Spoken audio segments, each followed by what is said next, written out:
The movie begins with Vic Van Allen pedaling his bike home from the woods. He gets home and meets his wife Melinda sitting there, staring at him with a pleasantly blank expression. He asks her what's up, but she smiles, claiming it's nothing, and retreats upstairs. Their daughter, Trixie, orders Alexa to play Old MacDonald, to much annoyance from her mother, who stops the music as she heads upstairs to get dressed. Trixie turns the song back on the second Melinda's left the room. Vic whispers to his daughter that she'll drive her mom crazy with that tune.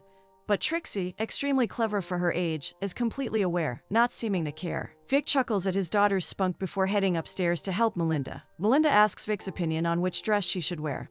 He chooses the black, suggesting she pair it with the heels he got for her. While helping her put her shoes on, Melinda smiles at Vic, telling him she loves him. Vic just ushers her out the door with a small smile. The couple arrive at the party they're attending and chat with the other couples in the neighborhood. As Vic grabs a drink, he spots Melinda excitedly running over to a young guy named Joel who's just arrived. She drags Joel out to the dance floor, and Vic follows them, watching from inside the house as Melinda takes Joel to a dark corner and makes out with him. Melinda notices Vic watching, but doesn't seem discouraged or ashamed at all, and in fact, goes right back to dancing in front of everyone. Vic's friend Mary approaches to check on him, noting Melinda and Joel have seemed to hit it off quite well in a short amount of time. Melinda pops back inside, wondering why Mr. Boring, Vic, doesn't go dance. Vic protests that he wouldn't want to ruin her evening, and Melinda rolls her eyes, drunkenly stumbling off with Joel following like a puppy behind her. Mary lets Vic know that Melinda asked Grant and his wife to invite Joel tonight, but Vic claims she can invite whoever she wants. Mary's curious about whether Melinda and Joel are sleeping together, admitting some of his friends are concerned, but Vic seems very unconcerned about it at all, or so he claims. Mary confides that it's obvious to everyone Vic adores his wife, and he's such a good guy, they don't want Melinda making him look foolish. Miles interrupts their conversation to inform Vic that Melinda's drunk and dancing on top of his piano.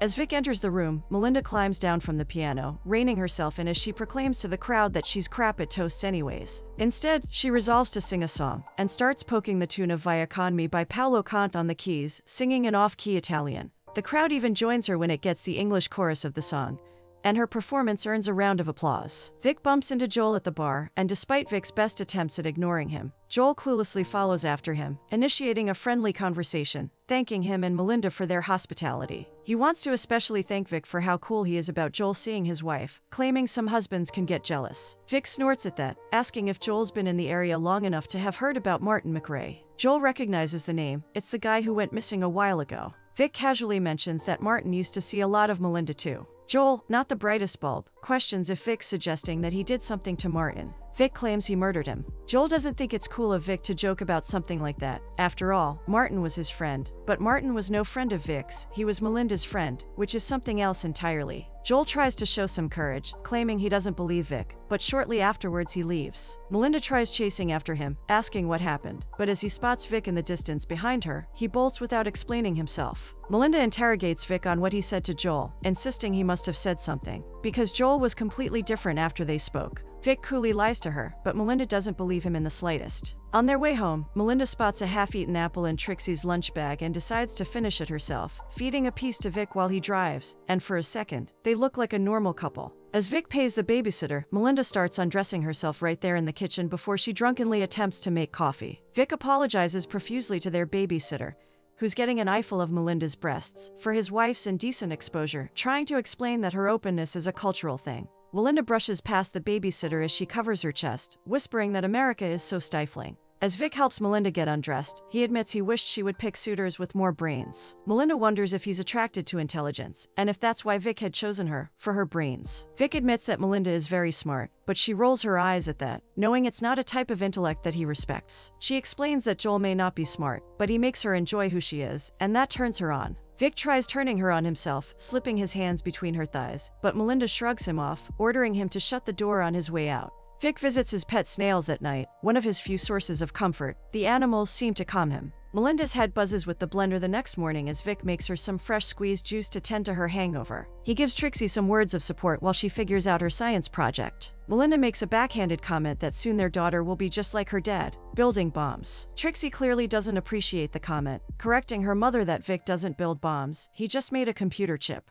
Vic takes Trixie to school, and the two sing, "You Make Me Feel Like Dancing" in the car together, like the best of friends. After walking Trixie in, Vic stopped by Kristen, who prods at him for going around murdering people and not calling for her help to clean up the crime scene. Vic rolls his eyes, wondering how Kristen heard about that, but Kristen admits that so many people have told her now, it's hard to remember where she didn't hear it from. Vic sighs, explaining that it was a joke, and although Kristen admonishes him, she can't help the smile on her face. Vic meets up with the boys for lunch, where Tom admits he's not sure he'd murder a man for sleeping with his wife. Vic innocently bats his lashes, who said they slept together. Tom and Miles frown at him, both not biting. It's pretty obvious that Melinda is sleeping with Joel. Miles thinks, else why would Vic threaten him? Miles confides to Vic that he thinks he should work on reining Melinda in, noting the fact that she's too comfortable flaunting these illicit relationships in front of everyone's face. At home, Melinda screams and slaps at Vic, cursing at him. The rumors finally reached her ears. She knew he had said something, snake that he is, and she's furious at him for joking about Martin's demise. She informs him that she's invited Joel over for dinner on Friday since he's leaving town the day after, demanding that Vic apologize to him then.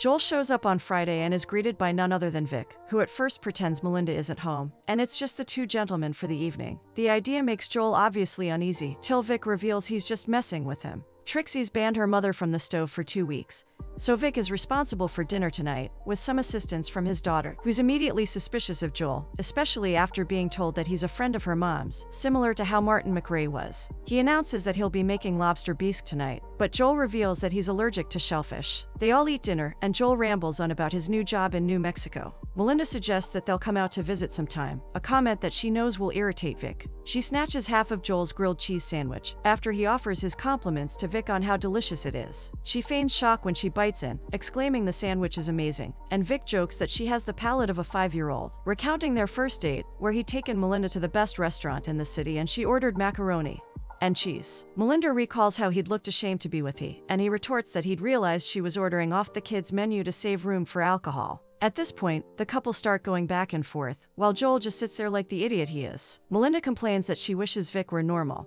but Vic's pretty sure that if he were normal, Joel wouldn't be there having dinner with them. Joel runs to the restroom, and in the meantime, Melinda sees about getting rid of her daughter and her husband in one fell swoop, sending Trixie off to bed and signing Vic up to read bedtime stories to her. As Vic finishes up Trixie's story, she asks her dad why her mom is so different around other people. Vic doesn't think Melinda's different, that's just who she is. He chalks it up to grown-ups being strange and complex. Trixie confides that she doesn't like Joel. He tucks Trixie in and heads downstairs, to find Melinda blatantly fooling around with Joel in their house. He casually breaks a plate, making it obvious to her that he's still awake. Melinda stumbles out of the room, drunk, again, trying to tell Vic he doesn't have to wash dishes tonight, she'll do it in the morning. She's not even being subtle about the fact that she's trying to get him to leave the room, because even though Vic says he's wide awake, she again insists that she'll do them in the morning, before breezing past her husband to grab another drink for Joel. Oddly enough though, she pours the drink and hands it to Vic to deliver to Joel, announcing she's leaving them alone for a bit. Vic saunters over, handing Joel his drink. Joel stutters. Vic quirks an eyebrow and Joel quickly swallows his bad grammar. Joel asks if he's not going to apologize for saying he murdered Martin McRae, but Vic maintains the facade that he actually did it.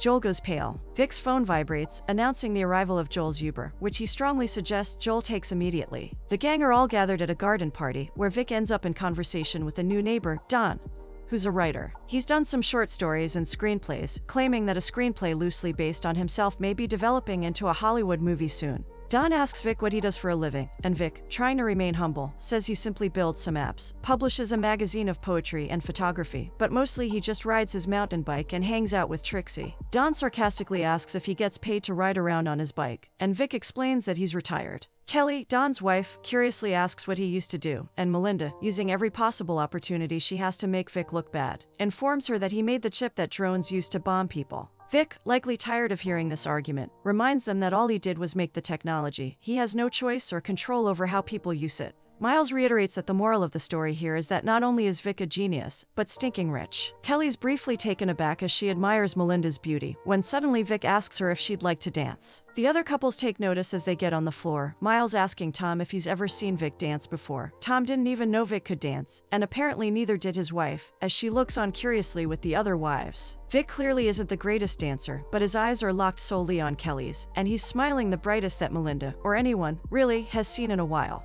He even gently dips Kelly with a little flourish. On the way home, Melinda brings up how much fun Vic seemed to be having with Kelly, interrogating him about whether he thinks she's attractive. Vic rolls his eyes, admitting that sleeping with Kelly was not the first thing on his mind. She unbuckles herself and leans over to give Vic a and he dons a triumphant smile, as though he's now won the upper hand in whatever little twisted game they are playing. Suddenly Melinda looks up, asking Vic if he thinks Kelly would be better in bed. Vic simply chuckles at that, shaking his head, and Melinda bites him. Vic stops her before she gets them both in an accident, seething. Picking a pubic hair from her teeth, Melinda retorts that she'd rather end them both right there than hear his reply, if he's going to disparage her skills. He tries to reach out to her, but she slaps his hand away, banning him from touching her. When they get home, however, the two can't seem to take their hands off each other, releasing the odd sexual tension they've seemed to build up through watching each other's affairs. Just as things seem to be getting better, the pair maintain a united front at Trixie's football game. Vic gets a call from the bank about Melinda's bank account. He's informed that there are insufficient funds available in the account to issue a check Melinda tried to write up last Thursday. The check was issued to a Mr. Charles Delisle for $3,000 supposedly for piano lessons. Vic notes Charles's last name and locates him easily. Vic heads to the Oak Tree Lounge for a drink, and just in time for Charles's performance, too. As Charles starts playing the familiar tune of The Lady is a Tramp, a grin slowly grows on his face. Vic turns to notice who else but Melinda sauntering towards Charles with seductive eyes. Why is he not surprised? Vic returns home to put Trixie to bed when he notices that Melinda left her wedding ring at home. The news report on the TV in the background informs him that police have finally located Martin McRae's body deep within the forest. The autopsy found that he was shot. Melina returns home, drunk as usual, when Vic asks how her night was. She claims it was magnificent. She went for dinner with a new friend that she thinks Vic is going to like, though she conveniently can't remember what they did afterwards. Vic helps her up, solemnly admitting he needs to tell her something, giving her the news about Martin's passing. He claims he's sorry for her loss, but Melinda knows better. Vic takes Trixie to adopt a dog that she affectionately decides to name Roger. On their way home, she asks her dad if he thinks Mom will be okay. Vic tries to explain that Melinda's fine, just sad about her friend, but trails off distracted when he notices Charles walking down the street with a huge bouquet of flowers, no doubt for Melinda. At home, the energy at lunch is strained. Melinda grabs the entire wine bottle and makes a quick exit, likely being driven mad by Trixie's old McDonald's song playing on repeat in the background. The second she leaves, Vic tosses the entire vase of flowers, the very same flowers Charles gave her, that she had the nerve to bring home, into the bin. Miles and Vic grab a drink at the Oak Tree, where he tells Vic he's relieved the police caught Martin McRae's murderer, to rest all the talk there's been about Vic. Charles wraps up a set and walks by Vic, who commends him on his remarkable talent. Vic casually mentions to Miles that he's been giving Melinda lessons. Melinda stays out all night that night with Charles. Melinda waltzes into the house, still drunk the next day. She tries looking around for Trixie, but Vic informs her he's taken Trixie to Janie's place. He confronts her about why she didn't come home last night, and why she cut a $3,000 check to Charles Delisle, both questions she refuses to answer. Vic finally loses his temper, cursing at her, and Melinda smiles briefly at that, happy to see some sort of emotion from him. She wonders what he wants from her. What did he want to know? Who she was with? What she did? She offers to give him all the details he wants. All he has to do is ask. She'd tell him if she came, how she makes him. She even offers to show Vic the he left on her. Vic doesn't care for the details, reminding her that they have a child, a family. But as far as Melinda's concerned, that family was his choice, not hers, hinting that she never wanted a child to begin with. Vic demands she stop seeing Charles, and Melinda scoffs defiantly, challenging him on what he'd do if she didn't. Vic only insists that he'll get her to obey. The pair's dysfunctional dynamic finally becomes clear as Melinda berates Vic, calling him out on his lack of genuine passion for her, and he defiantly asks her if she loves Charles, refusing to confront the real issue between them. Vic throws a pool party at his house, with all his friends and neighbors invited. The event's going great, and he smiles watching Melinda gleefully play drinking games in the yard. That is, until Charles arrives, walking right past him and going straight up to his wife, who greets him with far more enthusiasm than Vic appreciates. Melina introduces Charles to the party as her teacher, coercing him to play a song for everyone. As Charles starts playing an upbeat, jazzy tune, Melinda leads the guests in dancing. Melinda teases Vic, pressing her backside against him, covering her hand as she covertly slips it into his pants, toying with him. Vic breathes heavily behind her, smiling even though he warns her to stop.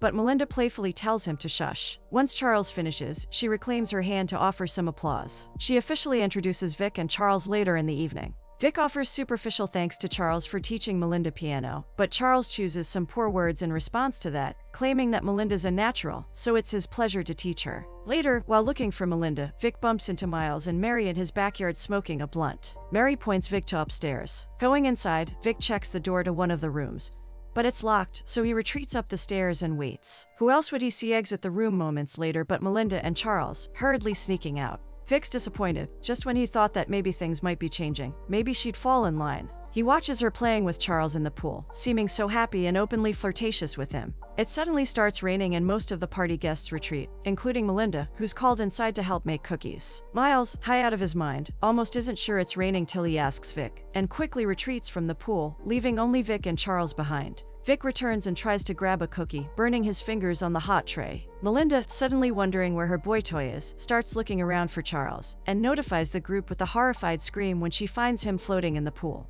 The men quickly dive in to retrieve Charles, each of them scrambling to get his body up. When Don drops his head, Vic helps raise him back up and starts chest compressions, getting some of the water out of his airways, but Melinda is having a complete breakdown, hysterically cursing and slapping all the men who are trying to help. Police arrive at the scene, questioning all the partygoers on the details surrounding Charles's passing. The men admit to having seen Charles be drunk, as well as being quite inebriated themselves. Miles volunteers that he and Vic were the last to exit the pool. Melinda accuses Vic of murdering Charles, to groans and eye-rolling from their friends, all except Don. The police take Melinda to a separate room to give her account privately. They are informed that all the men pulled Charles out of the pool, and of Don's little accident in dropping Charles, though Don claims it didn't affect his fate. Vic's called in to be questioned separately when Don volunteers to speak to the chief privately as well. The chief inquires whether Charlie and Melinda were having an affair, and Vic pretends he doesn't know, claiming he doesn't ask her those questions, because he doesn't feel a need to dictate her choices. The chief finds that odd, straight up asking Vic if he did it, and again Vic smoothly denies it, repeating the details of his story, and even showing his burnt fingers as proof. Melinda goes off the deep end, taking all her grief out on him in outbursts of assault. It seems to roll off Vic like water off a duck's back.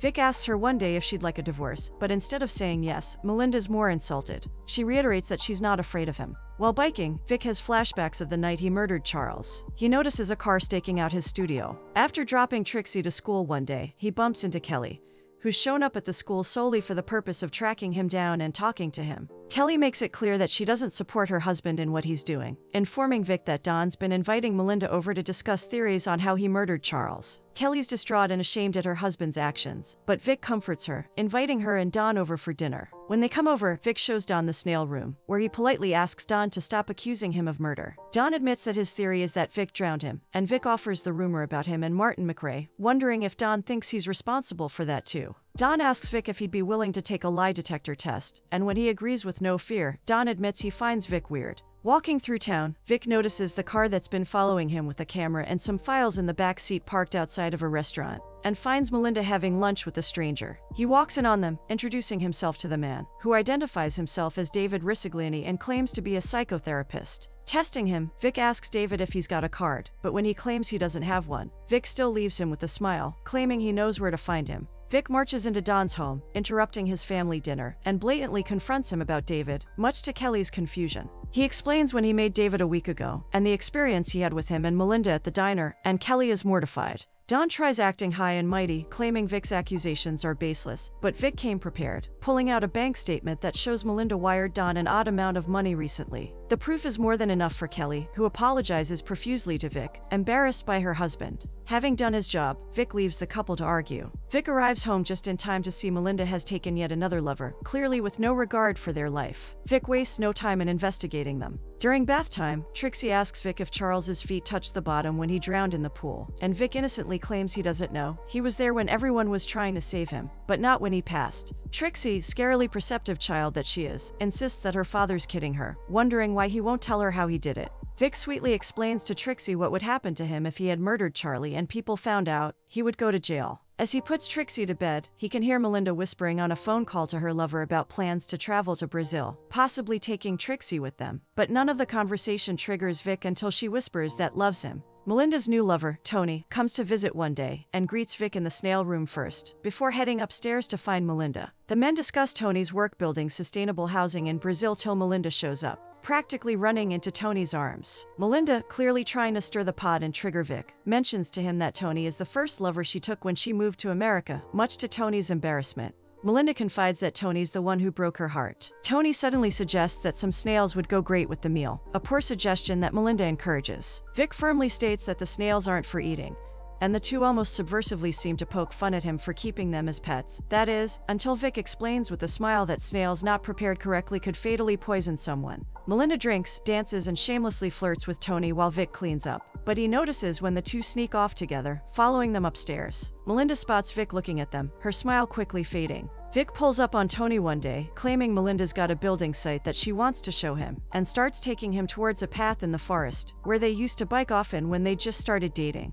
Vic's line of questioning about how Tony and Melinda reconnected, coupled with the breakneck speed he's driving at, rightfully makes Tony a little concerned, and he tries to call Melinda, but his cell doesn't have service in the woods. Vic pulls to halt, announcing they've arrived, and while Tony gets out to look at the spot, Vic stones him right in the face, disorienting him for a bit, while he grabs a larger stone to deal the finishing blow. Tony's last words are a whimpered, "I'm sorry," before the stone connects with his chest, sending him tumbling down the side of the cliff and landing soundly on a sharp rock, ending him. Vic climbs down to survey the damage, checking to ensure the deed is done before relocating the body to the edge of the gorge and sinking Tony with rocks. He takes Tony's wallet as a souvenir and enjoys cuddling Roger on the drive home, a look of serenity and peace on his face. He casually asks Melinda how Tony's doing after returning from the murder, claiming that he actually likes that one. He's got brains. While Melinda anxiously tries to dial Tony, Vic pours himself and Trixie a glass of wine, claiming that they're celebrating. Vic returns home to find that Melinda's planning a little family picnic, and she invites him to come along. Her chosen location, the gorge. She wonders why Vic is the only man that wants to stay with her, asking if he's not bored. Vic is alerted to something amiss when he hears Trixie calling for Roger at the water's edge, and immediately goes over to lead his daughter away from the murder scene. Checking the state of the tide, he notices the water level is lower now, and Tony's body is a bit too exposed for comfort. He'll come back and fix that later. Melinda claims she forgot her scarf at the gorge, and Vic offers to go back for it in the morning. That night, Vic asks her who she was on the phone with, and she admits it's Dawn. In an unexpected turn of events, she asks Vic to sleep in her room with her that night, and as they lie in bed together, she confesses she loves him before the two make love. Melinda wanders into the snail room looking for Vic when she accidentally steps on one, causing her to notice one of the containers ajar. She finds Tony's wallet in the container. Vic arrives at the gorge and tries to move Tony's body with a stick when he's noticed by Dawn, who watches him from a distance before confronting him. Vic tries giving Dawn the story about the scarf, but Dawn has it in hands, and starts heading down the hill towards Vic when he spots Tony's body floating up. Dawn runs back to his car, starting up and speeding away, while Vic pedals furiously behind him. At home, Melinda weeps as she packs a bag, preparing to attempt an escape. Vic turns into the forest, going around in an attempt to preemptively cut Dawn off. Trixie, spotting her mother's suitcase, drags it downstairs and throws it into the pool. Melinda wonders what the hell she's doing, but Trixie's insistent they're not going anywhere. As Dawn speeds, he begins losing control of the vehicle, and when Vic appears out of the bushes in front of him, Dawn panics and swerves, driving right off the edge of the cliff. Vic peeks down to check the damage, but Dawn's gone for sure. Vic pedals his bike home from the woods. He gets home and meets his wife sitting there, staring at him with a pleasantly blank expression. He asks her what's up, but she smiles, claiming it's nothing, though muses that she saw Tony as she retreats upstairs.